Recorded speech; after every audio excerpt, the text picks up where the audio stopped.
à coups de mine et d'embuscade.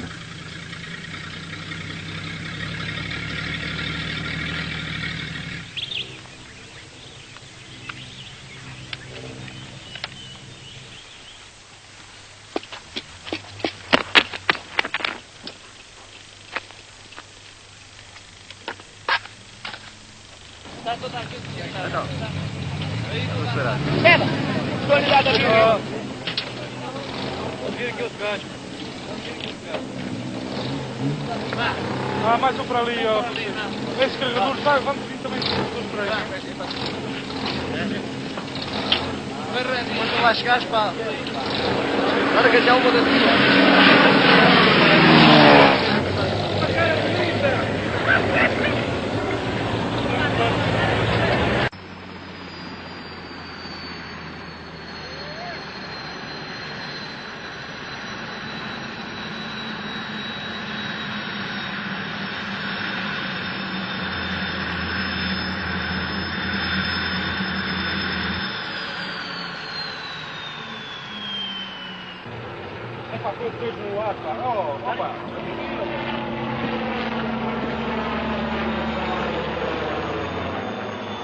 Et puis ils patrouillent constamment les Rias, ces grands fleuves bordés de palétuviers où les rebelles cachent leurs armes.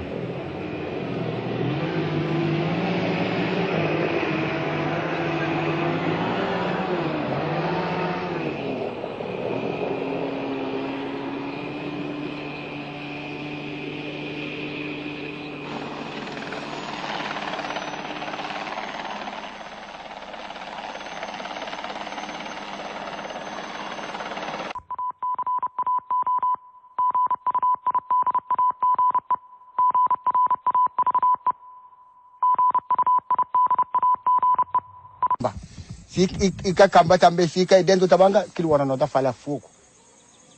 É 3 de janeiro, somos então, a primeira vez somos visitados pelos bombardeiros. Estávamos deitados, já é 11 da noite, e há uma primeira explosão, o sentido barrou para sairmos da cama, fomos todos a correr, portanto tivemos ali 3 horas, e eles, mas nessa noite julgo que foi mesmo um acertar de armas, porque eles atiravam 3 tiros e paravam 10 minutos.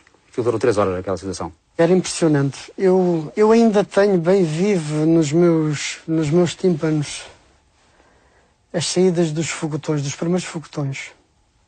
A grande maioria das bombas que caíam, digamos que uma explodia, 2 entravam pela terra dentro.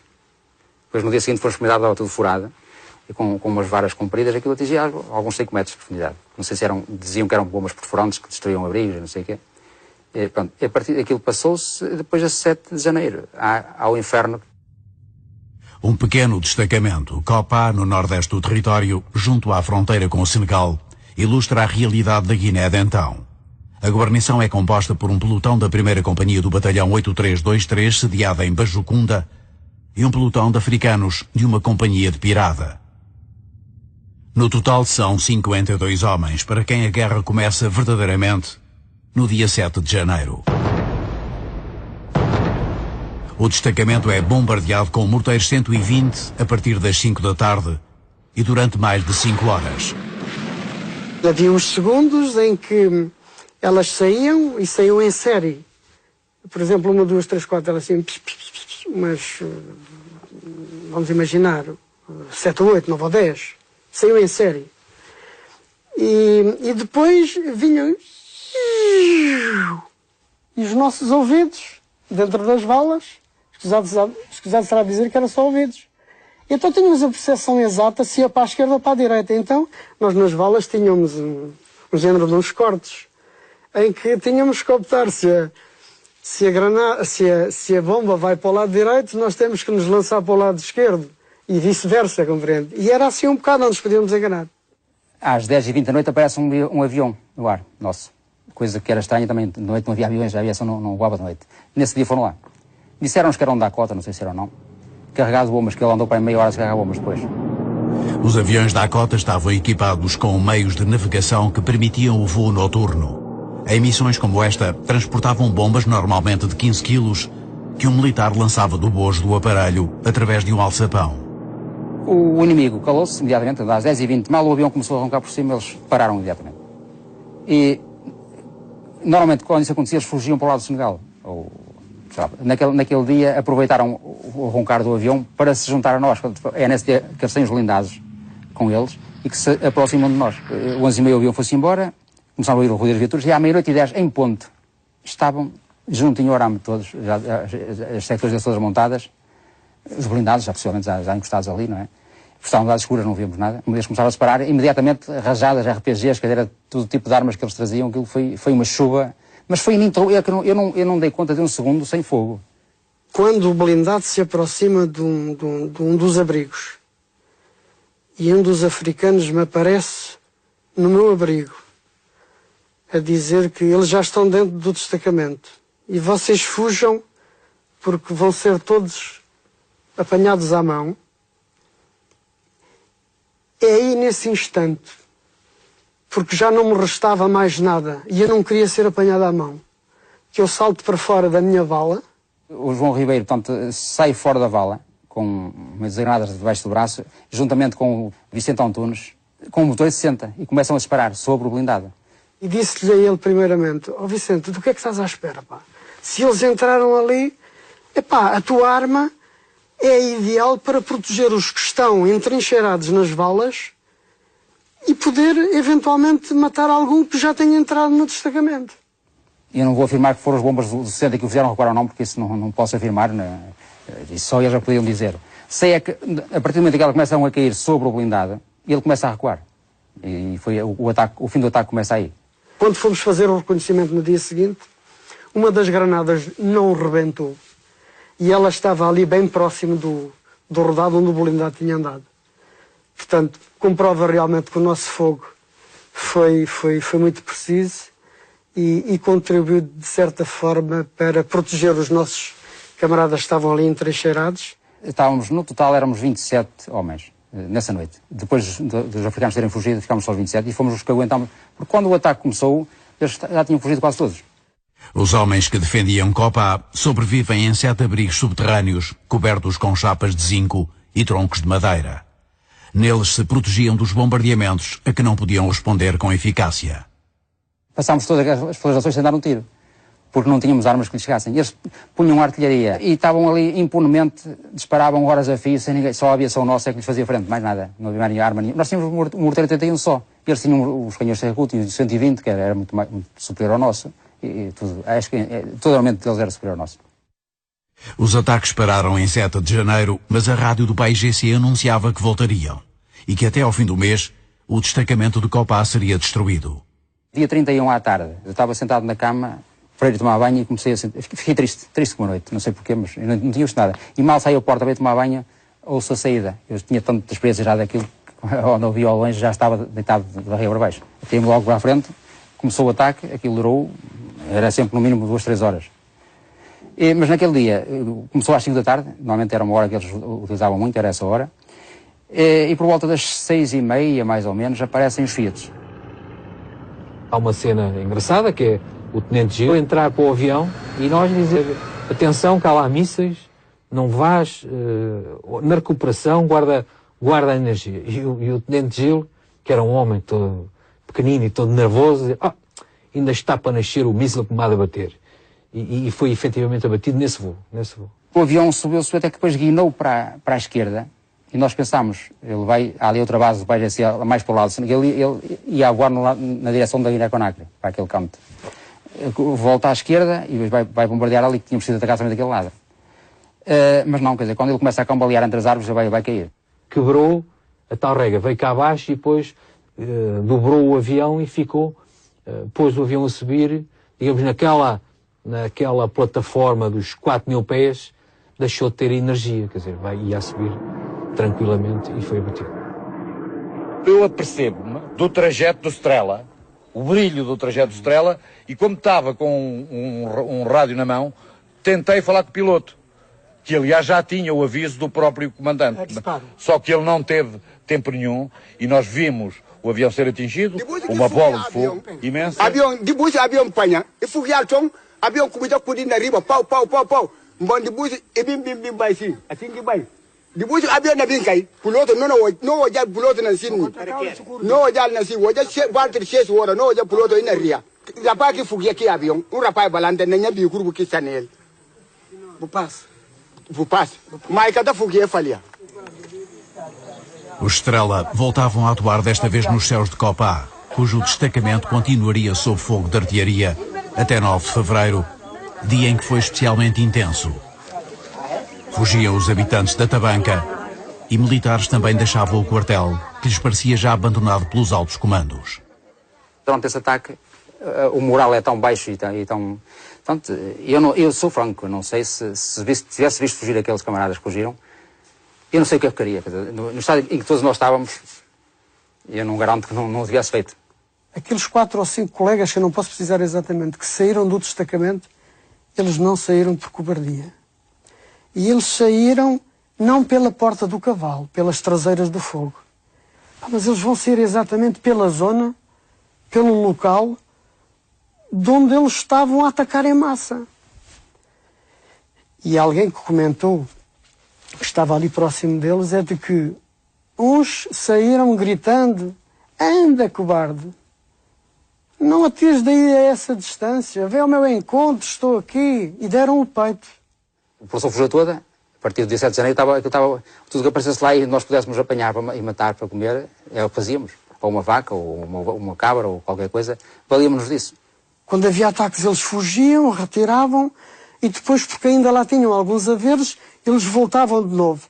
Mas quando finalmente acabaram por verificar que os ataques não paravam, que a guerra não terminava, eles aos poucos, sem que nos apercebêssemos, eles iam retirando como se fossem para o campo, iam levando os seus haveres, e quando demos por isso, já não havia ninguém no destacamento, nem animais sequer. Era o desespero de ninguém nos acudir. Não chegava uma coluna com nada, nem com munições, nem com abastecimentos, nem com uma palavra de conforto.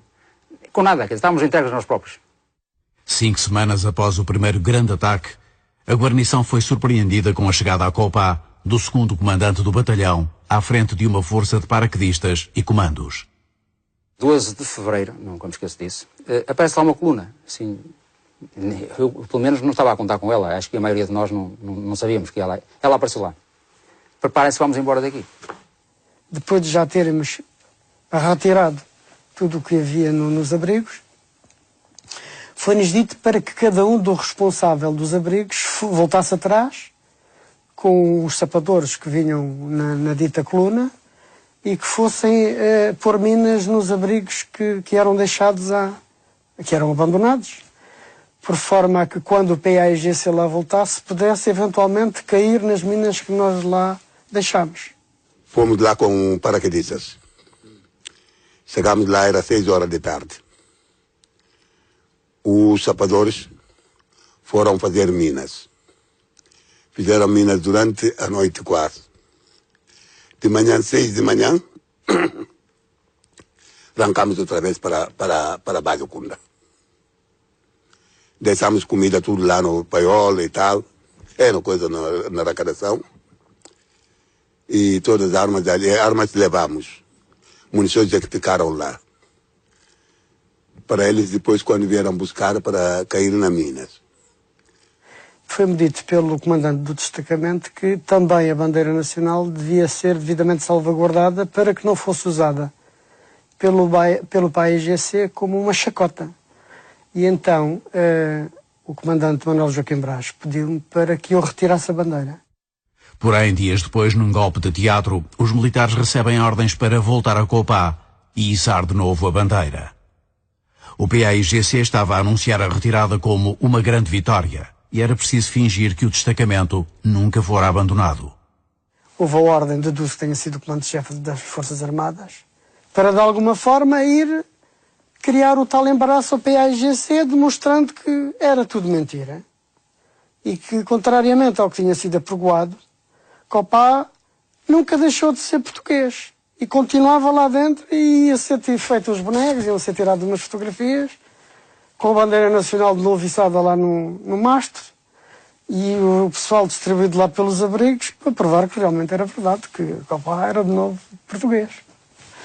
Portanto, aquilo não passava de mais uma palhaçada. A verdade é que o PAIGC tinha mesmo entrado em Copá na sequência do abandono da guarnição. O regresso ao quartel, encenado pelos responsáveis militares, apenas lhes permitiu conhecer a ação dos guerrilheiros após a sua retirada. por incrível que pareça, nem as nossas minas, nem as do inimigo nos foram prejudiciais, porque o inimigo não colocou lá mais nenhuma. E as nossas tinham sido retiradas uma a uma sem que algum deles as tivesse rebentado. Tiraram todas as minas, juntaram ali no autocarro. Trazeram carro, meteram todo o gênero no carro, levaram. Levaram tudo para comer. Especialista para especialista.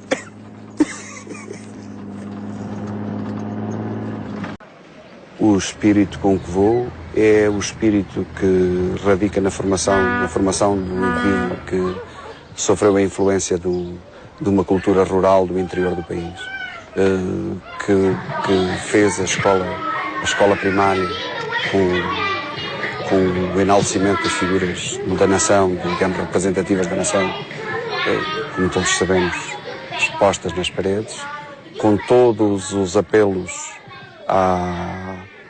ao patriotismo, já na minha fase, de uma certa maneira, também chocado com todo o tratamento que foi dado à fase dos massacres de 61, que teve alguma influência numa certa consciência que criou na altura, pelo impacto que teve, pelo choque que teve, criou uma certa consciência que ficou lá e que em muitos de nós terá funcionado, terá tido reflexos depois na nossa ação. Acredito que à partida muitos deles não tivessem consciência de que aquilo não era uma guerra justa. Acredito. Mas com o desenrolar dos 2 anos que lá estão, ou que lá estiveram, também acredito, e tenho quase a certeza disso, de que a maioria voltou de facto, os que voltaram, né? Voltaram com a noção de que aquilo não era uma guerra justa. Quer dizer, não tem nada a ver com... Não é defender nada. Defender o quê? Eu fui com a ideia que íamos falar de defender uma coisa que era Portugal, e era o que nos metiam aqui na cabeça, não é? Mas, de facto, depois de lá estar, eu não entendia isso. Eu acho que éramos nós que provocávamos aquilo, não eles. Porque se nós saíssemos de lá, aquilo parava. Aquele inferno não existia. Na fase final em Angola, já no final de 69, 70, os oficiais milicianos que chegavam, que a gente às vezes interrogávamos, nós os já lá estávamos há muito tempo, sobre, mas o que é isto? Notávamos que havia qualquer coisa diferente, nova, naqueles oficiais milicianos que estavam a chegar nessa altura. Finais de 69, por aí assim, víamos posições diferentes, questões que nós nunca tínhamos ousado pôr e que eles punham muito diretamente. Para nós em Luanda, ou para o grosso da população, tal, fora dessas zonas do leste, era ainda mais longe que tantos. A guerra era uma coisa... Não merecia notícia sequer. De vez em quando uma reportagem para mostrar os nossos bravos rapazes e tal, e para eles haver umas fotografias para mostrar à família, mas... Sentir-se que se está em tempo de guerra, sentir-se a guerra, continua a não se sentir. Só de Nampula para cima. E isso faz com que a população branca continue praticamente até às vésperas do 25 de Abril completamente aliada da guerra que se trava lá no norte. Isso é lá com eles, aquilo é lá no mato, aquilo está acantonado ali, a tropa está ali, é um tampão que não deixa sair, e só vai o grande balão quando realmente há a cunha metida pela Frelimo em direção ao norte, ao centro da província. Havia uma guerra, mas era uma guerra lá longe. E não era muito longe, eram 200 ou 300 quilómetros, ou então no leste, 1000 ou 1500, mas no fundo para nós era como se fosse a guerra do Vietnã. Era uma coisa que não nos dizia respeito. Se me perguntam o que é que nós pensávamos daquela guerra, a princípio eu talvez dissesse que julgava que estava a fazer uma guerra realmente, uma guerra justa. A meio, provavelmente já pensei que a guerra não fazia sentido. Tal como não fazia sentido, e começámos talvez nós mesmo a aspirar que Angola fosse também realmente independente, porque seria bom para nós também. De política não percebemos nada. O que íamos lá fazer também não entendíamos. Quando chegámos à Guiné, ainda percebemos menos, porque a Guiné é uma província de que europeus pouco tinha. a administração pública eram cabo-verdianos. Os comerciantes eram libaneses. É um país que tem não sei quantas etnias. O Spínola explorava a fratura cabo-verdiano-guinéu. Eu posso-lhe até contar uma história que é pitoresca. Eu tinha um soldado e um dia ele estava a servir-me o almoço e eu conversei com ele e perguntei-lhe: António, tu o que és? Eu sou balanta. Vamos lá, mas vocês aqui são tantas etnias, vocês os balantas dão-se bem com os papéis? Papéis é da área de Bissau. Damos bem com os papéis são ótimos, bons. Com os manjacos, os manjacos são bestiais, trabalham bem, são desenvolvidos, agricultura, tratam da terra muito bem e tal. Então e dos mandingas? Mandinga não gosto, porque o mandinga trata mal o balanta, o mandinga escraviza o balanta, não pode ser. Então e os fulas? Isso ainda é pior. O fula ainda é pior que o mandinga. O balanta não pode estar em terra de fula se não é maltratado. Então e o cabo-verdiano? Isso é pior. Isso é o pior. Pior? E capitão, é pior que o branco. E ao fim e ao cabo, os europeus que havia lá era a tropa, a grosso modo. Portanto, o que é que nós estávamos ali a fazer e porquê a gente interrogava-se a nós próprios? Já no final da comissão, e depois de fazermos a entrega de 2 quartéis ou 3 quartéis, já foi no 25 de Abril, nós estamos a pensar o que é que nós viemos aqui fazer. Portanto, nós na altura, nós na altura não éramos politizados, digamos assim. Hoje é que a grande maioria da população, mas na altura não éramos. Tínhamos ilusões, 80% da malta que foi para o ultramar ia porque dizia, olha, tens que ir. Você até podia dizer, olha, não, falava com os jornais, não vou. Mas agora não venha pôr dificuldade à última hora. Mas ele ensinou-nos dificuldade, só tive uma maneira de atuar, aprendiu e levou ao general Spínola. Entende-se com o general. E o general Spínola tratou bastante mal e ele acabou por ir. Atualmente, Coronel Leal de Almeida, que não aceitou ser filmado, diz que discordou da missão logo que a recebeu e que por isso pediu um encontro com Spínola, mas que, entretanto, preparou a operação à frente dos comandos, nomeadamente o treino necessário. Leal de Almeida acrescenta que, questionado por Calvão na véspera da operação, reafirmou o desejo de falar com Spínola. Viajou então para Bissau, onde o comandante-chefe o recebeu de forma exaltada e agressiva e o ameaçou de prisão, mas que perante a sua irredutibilidade, o general se tornou mais conciliador.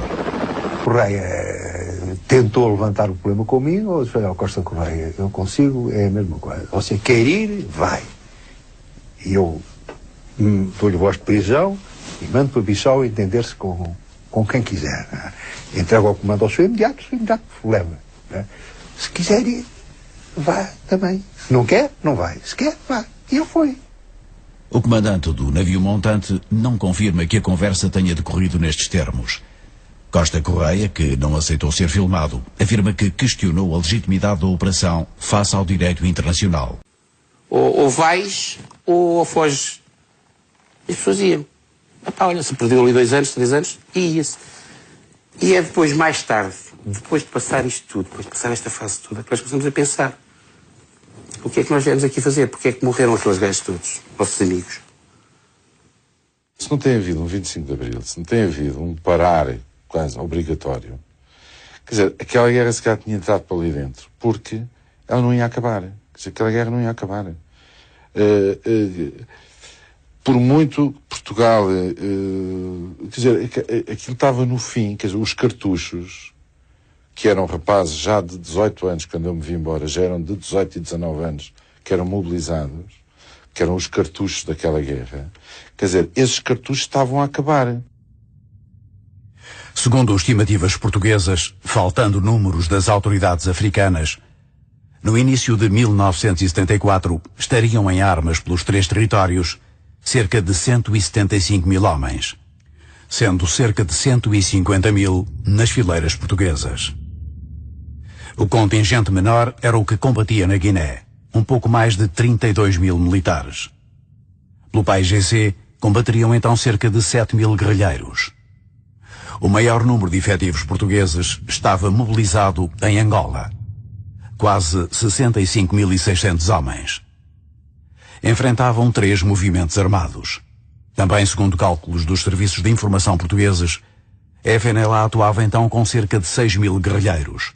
O MPLA teria perto de 4.500 efetivos e a UNITA integrava cerca de 500 homens armados. No território mais afastado da metrópole, Moçambique, combatiam por Portugal cerca de 51.500 militares, calculando-se que do lado da Frelimo houvesse cerca de 6.500 homens em armas. Aos 150.000 efetivos das fileiras portuguesas, a acrescentar as tropas auxiliares que em 1974 atingiriam os 23.000 homens. Durante a guerra, Portugal manteve em África anualmente, em média, cerca de 105.000 militares, quase 80% mobilizados na metrópole.